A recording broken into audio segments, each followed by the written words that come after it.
अस्सलाम वालेकुम, मेरा नाम शहजाद वक्त है और हम MS एक्सेल के अंदर काम करना सीख रहे थे। हमने 3 मेन्यूज़ को डिस्कस किया था। लास्ट टाइम हमने पेज लेआउट के मेन्यू को लास्ट लेसन में डिस्कस किया था। आज आगे की तरफ बढ़ेंगे और फार्मूलाज़ के ऊपर थोड़ा सा इस मेन्यू को समझने की कोशिश करेंगे। हम डिटेल से कुछ ऐसे फार्मूलाज़ हैं जो कि इम्पॉर्टेंट हैं, उनको समझने की कोशिश करेंगे और उन पर काम कैसे करना है कोशिश करेंगे कि उनको कंप्लीट करें। लेकिन उसके लिए ज़रूरी है कि आपको थोड़ा बहुत मैथमेटिकली नॉलेज भी हो ताकि आप उन फार्मूलाज़ को यूज़ करना जानते हो। लेकिन जो बहुत इंपॉर्टेंट फार्मूलाज़ होंगे जो इसमें नॉर्मली इस्तेमाल होते हैं उनका हम यूज़ भी सीखेंगे और देखेंगे कि वो काम कैसे करते हैं। फार्मूलाज़ का ये जो इस वक्त टैब आपको दिखाई दे रहा है, इसके अंदर जितनी भी सारी चीज़ें हैं तमाम आपके फार्मूलाज़ के साथ रिलेटेड होती हैं और फार्मूलाज़ को इंसर्ट करना या उनको चेंज करना या कौन सा फार्मूला आप डालना चाह रहे हैं, हर एक चीज़ से रिलेटेड जो फार्मूला है वो यहाँ पे अवेलेबल होगा। रिसेंटली यूज़ में कोई फार्मूला देखना चाह रहे हैं तो यहाँ पर है। फाइनेंशियल यानी अकाउंट से रिलेटेड जितने फार्मूलाज हैं वो आपके पास यहाँ पर आपको मिलेंगे। लॉजिकल फार्मूलाज देखना चाह रहे हैं आपको यहाँ से मिलेंगे। टेक्स्ट के फार्मूलाज आप जितने भी देखना चाहें वो आपको यहाँ से मिलेंगे। इसी तरह डेट एंड टाइम के और रेफरेंसेस के और या मैथ के या बाकी कुछ ऐसे फंक्शन स्टैटिस्टिकल या इंजीनियरिंग के एवरेज वगैरह निकालना, ये बाकी सारी चीज़ें वो सब फार्मूलाज जो हैं बेसिकली आपको यहाँ से मिलते हैं। उसके बाद यहाँ पे एक टैब है डिफाइन नेम्स का, जिसका पर्पज़ ये है कि आप अपने किसी भी सेल को नेम यहाँ से डिफाइन कर सकते हैं, जो अभी हम करके देखेंगे किस तरह से, और उनको फार्मूला के अंदर यूज़ कर सकते हैं। उसके बाद अगला जो आपके पास टैब है ये है फार्मूला ऑडिटिंग का। इससे आप फार्मूला की एवेल्युएशन कर सकते हैं, चेक कर सकते हैं फार्मूला कैसा है, काम किस तरह से कर रहा है और उसकी सोर्स ऑफ ऑब्जेक्ट कहाँ था। अभी हम थोड़ी देर में इसको भी सीखेंगे। उसके बाद आगे की तरफ चलते हैं और आगे कैलकुलेशंस हैं। अगर आप फार्मूलास आपका कोई सही से काम नहीं कर रहा तो आप कैलकुलेशंस को यूज़ करते हुए भी यहाँ से उसे मैनुअली भी कैलकुलेट कर सकते हैं। लेकिन चूंकि ये ऑटोमेटिकली एक्सेप्टेड होता है तो उसके लिए ज़रूरी है कि आप इसे ऑटोमेटिक ही रखें। इसके बाद ये होगा कि आप कोई भी फार्मूला अगर इंसर्ट करते हैं तो ऑटोमेटिकली आपके पास जो वैल्यूज़ हैं वो खुद ब खुद कैलकुलेट करके दिखाएगा, बजाय इसके कि आप मैनुअली उनको वहाँ से चेंज करेंगे। आगे की तरफ बढ़ते हैं और इनको उसके लिए मैं कुछ डेटा शुरू में यहाँ पे लिख लेता हूँ फॉर एग्जांपल, और कुछ भी वैल्यूज़ में जो है वो इधर दे देता हूँ। चलिए यहाँ पर मैंने कुछ वैल्यूज़ चंद दे दी हैं और मैं इन वैल्यूज़ को सिलेक्ट करता हूँ। एक इसमें से एडिशनल जो है मैं यहाँ पे सिलेक्ट कर देता हूँ रो को, और सबसे पहले मेरे पास यहाँ पे इंसर्ट फंक्शन है। इसका मतलब है अगर आप किसी भी फंक्शन को इंसर्ट करना चाह रहे हैं तो आप इसका इस्तेमाल कर सकते हैं। लेकिन चूंकि हम जब फार्मूलाज पढ़ेंगे तो फार्मूलाज में आपको क्लियर हो जाएगा कि किसी भी फंक्शन को ऐड कैसे करना है। बेसिकली किसी भी मैथमेटिकल एक्सप्रेशन को, किसी भी स्टैटिस्टिकल फंक्शन को कैसे ऐड करेंगे वो आप यहाँ इसके थ्रू करेंगे, और जब हम फार्मूलाज की तरफ बढ़ेंगे तब हम इसको डिस्कस करेंगे। उसके बाद यहाँ पे ऑटो सम का ऑप्शन है। इसके नीचे एक छोटा सा की एरो सा बना हुआ है, जिसका मतलब ये है कि इसके नीचे और भी कुछ हिडन मेन्यूज हैं। जब आप इस पर क्लिक करते हैं तो वो खुद ब खुद यहाँ से ओपन हो जाते हैं। सम है, सम का मतलब है आपने अगर वैल्यूज को प्लस करना है। एवरेज का मतलब है अगर वैल्यूज की एवरेज लेनी है। काउंट नंबर्स का मतलब है कितनी रोज में कितने नंबर हैं उनको काउंट करना है। मैक्स का मतलब है मैक्सिमम वैल्यू कौन सी है, और मिन का मतलब है मिनिमम वैल्यू कौन सी है, तो आप फाइंड आउट कर सकते हैं। ये आपके पास खास तौर पर उसके लिए होता है कि फॉर एग्जांपल आपके पास कोई बहुत ज़्यादा थाउजेंड्स ऑफ रोज हैं, कॉलम्स हैं, आप सारी चीज़ों को चेकआउट नहीं कर सकते, तो आप सिंपली यहाँ इनकी मदद से चीज़ों का सम भी कर सकते हैं और उनको एवेल्युएट भी कर सकते हैं। सम निकालने के लिए सबसे पहले आप अपने उस टेक्स्ट को या अपने जो भी वैल्यूज यहाँ पे इंसर्ट की हुई हैं उनको सिलेक्ट करते हैं। उसके बाद सम के ऊपर क्लिक करते हैं। जो भी उसका सम है वहाँ पे आपके पास उसके ऊपर दिखाई दे देता है। अब यहाँ पे आपको बेसिकली सम जो है वो उसकी वैल्यू नज़र नहीं आ रही, बल्कि उसका आपको फार्मूला दिखाई दे रहा है। उसका वजह क्या है कि मैंने यहाँ पर शो फार्मूला पर क्लिक किया हुआ था, इस वजह से फार्मूला दिखाई दे रहा था। अब यहाँ पे टोटल ये जो नीचे मेरे पास एक 1421 है, ये इन सारी वैल्यूज को प्लस करने के बाद आया और ये इसने ऑटोमेटिकली खुद से प्लस किए हैं, मुझे इनको प्लस करने की जरूरत नहीं है। फॉर एग्जाम्पल ये तो सम तक के लिए रिलेटेड था, मैं इसे वापस डिलीट कर देता हूँ और वापस यहाँ पे क्लिक करता हूँ। और अगर मुझे इन तमाम चीज़ों की एवरेज चाहिए, एवरेज तो होपफुली आप जानते होंगे कि इन सब चीज़ों को प्लस करके टोटल नंबर पे डिवाइड करेंगे, यानी टोटल रोज जो है वो 7 है। तो जो भी वैल्यू यहाँ पे आई थी उसको 7 पे डिवाइड करने से इनकी एवरेज निकल आती है। तो आप ये काम या तो मैनुअली करें या आप अपने एक्सेल को ऑटोमेटिकली उसको करने दें। तो अगर जस्ट आप एवरेज पे क्लिक करेंगे तो यहाँ पे आपको उनकी एवरेज जो है वो शो हो जाएगी। अब यहाँ पे आपको क्लियरली नजर नहीं आई क्योंकि आपने इसको ऊपर तक अभी तक सिलेक्ट नहीं किया। तो आप यहाँ से इसको जब सिलेक्ट करेंगे उसके बाद यहाँ पर आपको उनकी एवरेज जो है वो विजिबल हो जाएगी। सबसे पहले आप अपने कॉलम को सिलेक्ट कीजिए और फिर एवरेज पे क्लिक कीजिए। जो भी एवरेज होगी वो आपके पास यहाँ पे नीचे आ जाएगी। वापस इसे डिलीट कर देते हैं और दोबारा से अपने वैल्यूज को सिलेक्ट कीजिए और काउंट नंबर्स पर क्लिक करके देखते हैं। काउंट नंबर्स का मतलब है टोटल वैल्यूज यहाँ पे ऊपर जिससे ऊपर वैल्यूज थी वो कितनी थी 1 2 3 4 5 6 7 रोज में थी, तो 7 ही उसने काउंट करके आपको वैल्यू के बारे में बताया। यहाँ से दोबारा इसको डिलीट कर दीजिए और बाकी नंबर्स को दोबारा से सिलेक्ट करें और अब ऑटो सम में आई मैक्सिमम वैल्यू। अभी आपको बता रहा है कि इस ऊपर वाली वैल्यूज में मैक्सिमम वैल्यू कौन सी थी। 521 की वैल्यू मैक्सिमम थी। यहाँ पर आप देख सकते हैं रो 5 में 521 है और इससे ज़्यादा बड़ी वैल्यू यहाँ पर कोई भी अवेलेबल नहीं है। अगर आपने मिनिमम वैल्यू को फाइंड आउट करना है और आपके पास बहुत लंबा चौड़ा ग्राफ है या टेबल है तो आप इजीली यहाँ से फाइंड आउट कर सकते हैं। जस्ट क्लिक करेंगे और मिनिमम वैल्यू जो है वो आपको यहाँ पर बेसिकली शो हो जाएगी। इसे वापस डिलीट करिए। और रिसेंटली यूज़ का मतलब है कि यहाँ पर आपने आखिरी जितने भी फार्मूलाज इस्तेमाल किए होते हैं वो यहाँ पर आपको खुद ब खुद दिखाई दे रहे होते हैं। आप इनमें से कोई भी है वो सिलेक्ट कर सकते हैं। कुछ आगे फार्मूलाज हैं जैसे मैंने बेसिकली आपको बताया कि फाइनेंशियली रिपोर्टेड और लॉजिकल या टेक्स्ट या जितने भी फार्मूलाज उससे रिलेटेड हैं हम इनमें से जो इंपॉर्टेंट होंगे उनको 1 बाय 1 पढ़ेंगे भी और आपको एक्सप्लेन करने की कोशिश भी करेंगे। तो कुछ फार्मूलाज हम इसमें से डिस्कस करेंगे जो इंपॉर्टेंट होते हैं ज़्यादा और जो नॉर्मली इस्तेमाल होते हैं। ये सारे जो है बेसिकली किसी भी फार्मूला को इंसर्ट करने के लिए है, यहाँ से लेके फाइनेंशियल से लेके और मोर फंक्शन में भी डिफरेंट फार्मूलाज आपके पास अवेलेबल होते हैं। उसके बाद यहाँ पर एक डिफाइन नेम का एक यहाँ पे एक छोटा सा बॉक्स बना हुआ है और इस बॉक्स के बीच में है name manager, define name, use in formula या क्रिएट फ्रॉम सिलेक्शन। इसका मतलब ये है बेसिकली जब भी आप किसी यहाँ पर टैब पर या किसी बॉक्स पर जब क्लिक करते हैं और क्लिक करने के बाद आप यहाँ पर जब उसके नेम को देखते हैं, उसका नेम बॉक्स है बेसिकली और नेम बॉक्स में आपको इजीली उसका नेम दिखाई देता है। इस वक्त जिस बॉक्स को मैंने सेलेक्ट किया है ये है B1 यानी B कॉलम में है और 1 रो में। अगर मुझे चाहिए कि मैं इसके ऊपर कोई खास नाम रख लूँ, इसका नाम B1 ना हो या कोई और नाम हो, तो मैं यहाँ से डिफाइन नेम पर क्लिक करूंगा जस्ट और यहाँ पे कोई भी नेम रख लेता हूँ। मैं कहता हूँ A B या C, ABC ने मैंने नेम रख लिया। मैं कोई कमेंट भी इंसर्ट करके इसे सेव कर सकता हूँ। वर्कबुक में ही सेव करना है, मैंने इसे ओके कर दिया। अब यहाँ पर इसका नाम ABC बन गया।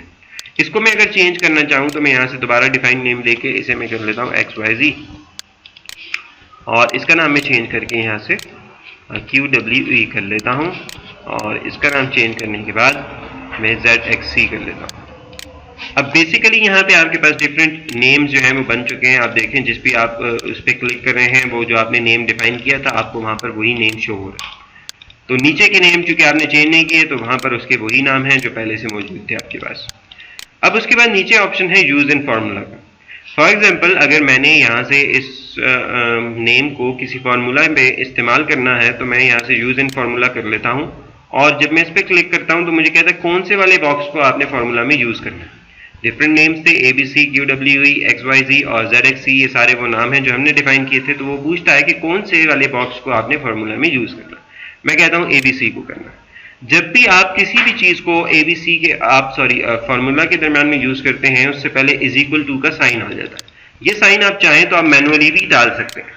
फॉर एग्जाम्पल ये यहाँ पर 32 की वैल्यू थी और आपने यहाँ पे कोई भी और वैल्यू को मैं इंसर्ट कर देता हूँ।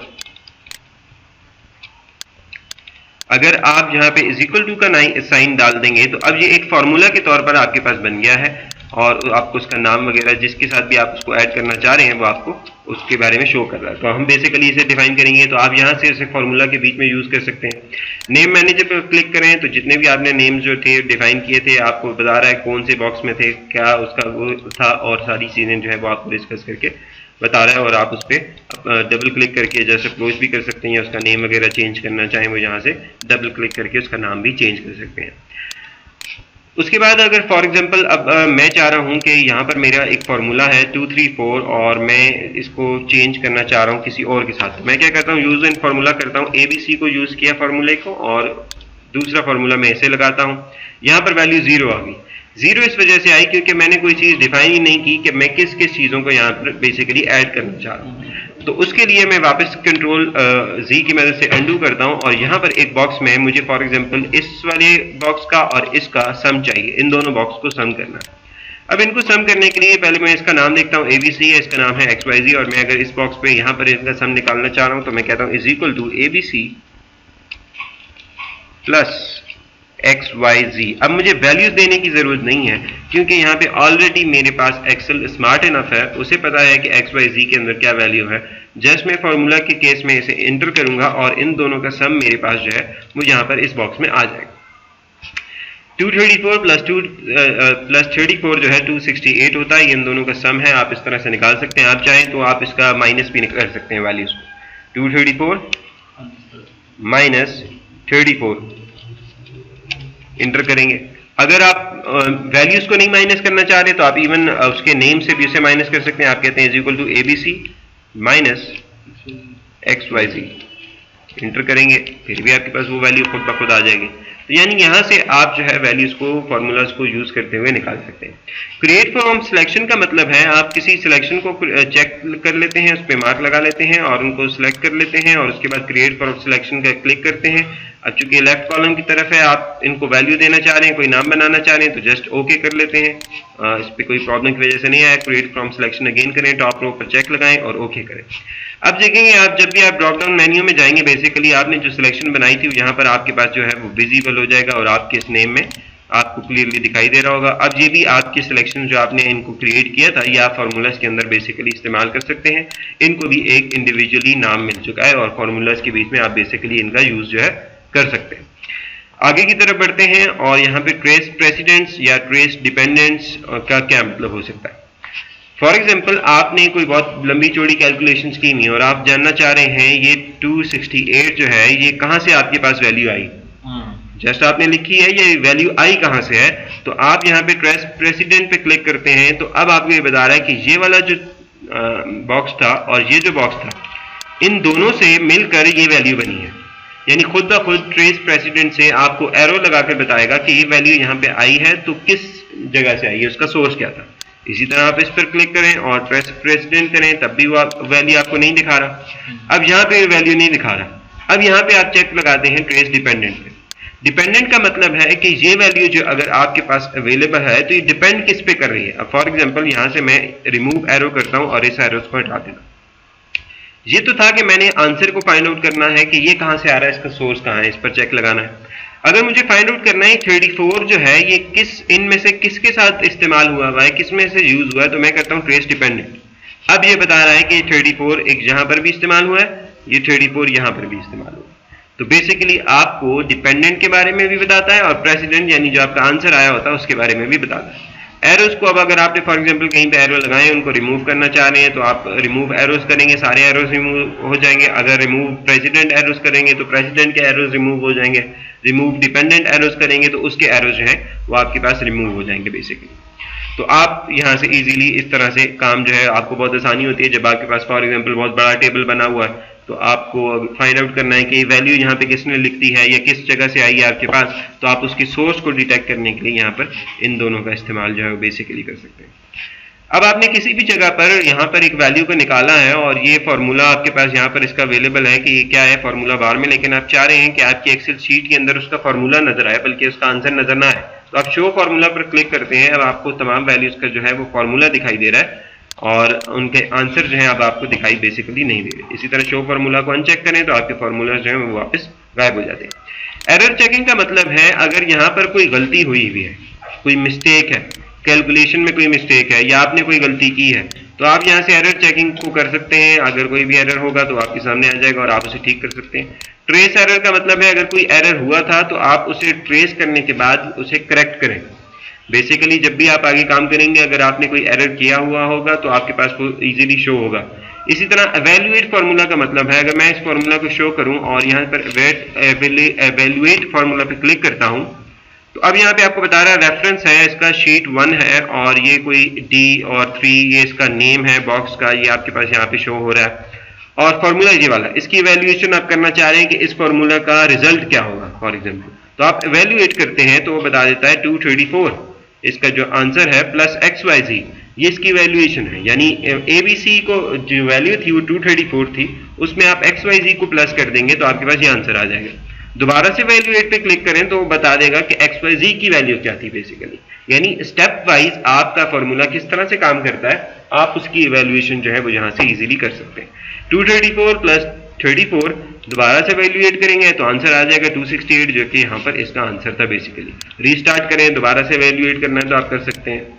स्टेप इन करें, स्टेप आउट करें। स्टेप इन का मतलब है आप अंदर जाके खुद कुछ एडिटिंग उसमें करना चाह रहे हैं, फार्मूला से बनाना चाह रहे हैं, आप वो काम कर सकते हैं। स्टेप आउट का मतलब है बाहर निकल आए, यहाँ से जस्ट एवेल्युएट करें कि आपने आंसर किस तरह कैलकुलेट किया। यानी फॉर एग्जांपल यहाँ पे अगर कोई आंसर आया है तो उसके स्टेप्स क्या थे डिफरेंट, वो आपने किस तरह से किया, आप यहाँ से फाइंड आउट कर सकते हैं। दोबारा अनचेक कर दें, यहाँ से उसकी जरूरत नहीं है।